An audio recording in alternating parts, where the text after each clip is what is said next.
Hi friends, my name is Miss Amanda and I teach at the Haran, and today we're going to read Sand Sisters.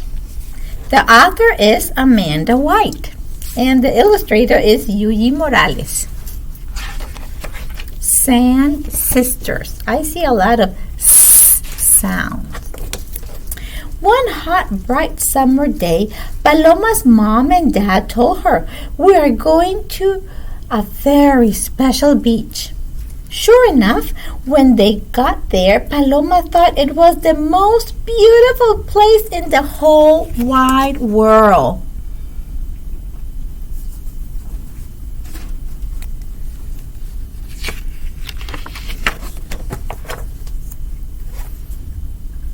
But there was just something missing. Everyone else on the beach had brothers or sisters to play with.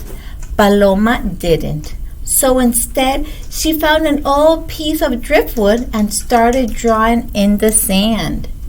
And all by herself, she drew another little girl like her, but with curly hair.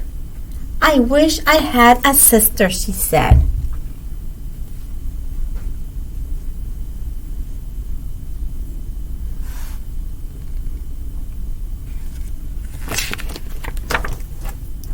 "Do you really?" asked a deep voice. "Who is that?" Paloma spun around. All she could see was a big old rock, and it was laughing at her. "Meet old Daddy Rock," it chuckled. "So you want a sister?" And the rock began to blow, softly at first, and then harder until...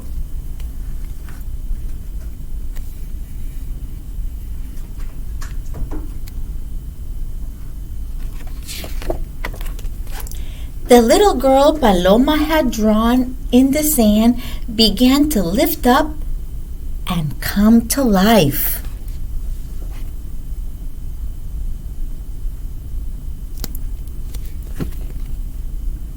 Paloma was amazed and excited, and so amazed and excited all over again. "You can have your sister until the tide comes back in," said old Daddy Rock, "and you will be the only one who can see her."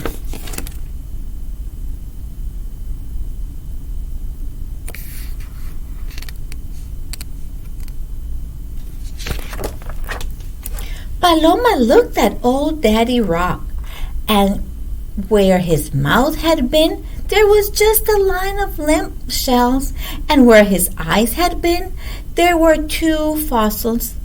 Then she turned around to see her new sister smile at her. "I'm Sandra," she said to Paloma, "but you can call me Sandy."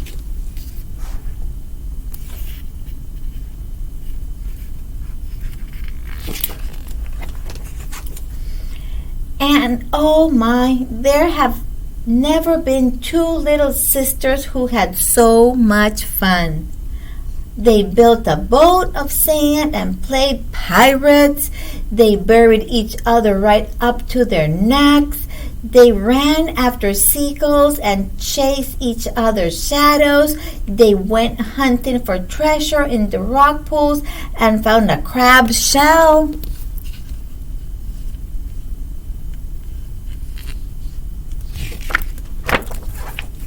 Then they sat quietly and watched the waves and the sun on the water and held hands without thinking.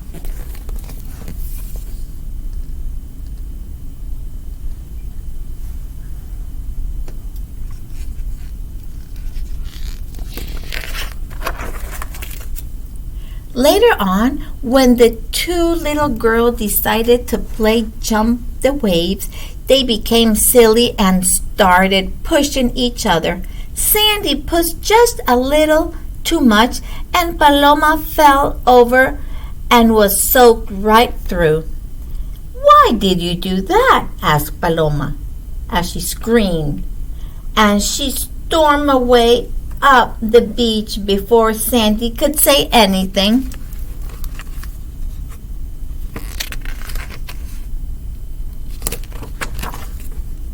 The sisters went their separate ways. Paloma scolded and kicked at the sand. "I'm better off on my own," she muttered.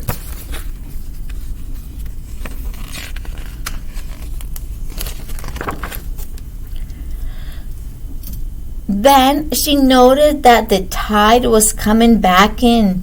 Soon Sandy would disappear. "Sandy, where are you? I'm sorry," she shouted.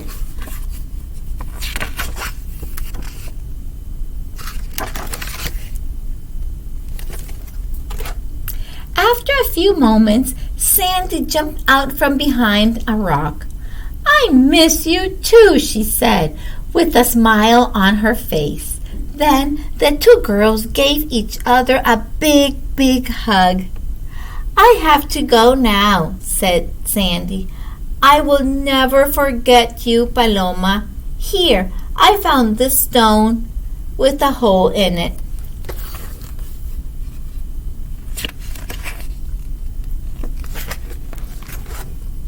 But already Sandy was disappearing. And soon all that was left of her were the feet Paloma had drawn in the sand.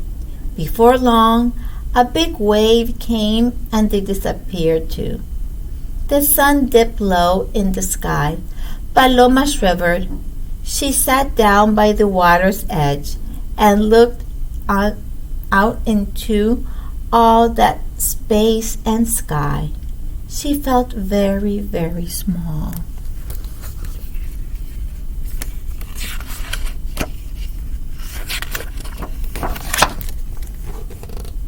Soon, Paloma's mom appeared with a cardigan.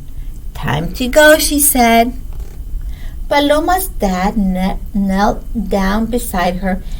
"Did you meet old Daddy Rock?" he asked. Paloma remembered. She swallowed her tears and nodded.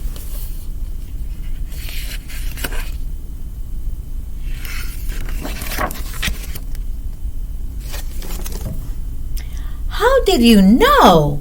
Paloma whispered. "This beach was a special place for me when I was a boy," he said. "And I had a feeling it would be special for you too." "Oh, it is!" she cried. "Can we come back here again? It's magic." Paloma's mom smiled. "You can come and play with your sand sister anytime you like," she said. "She'll always be here."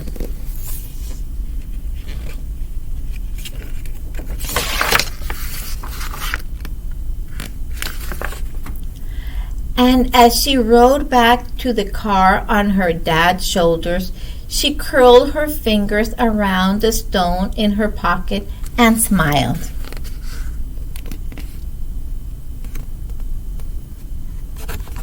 The end. I hope you guys enjoyed this story. I love this book. Bye, friends.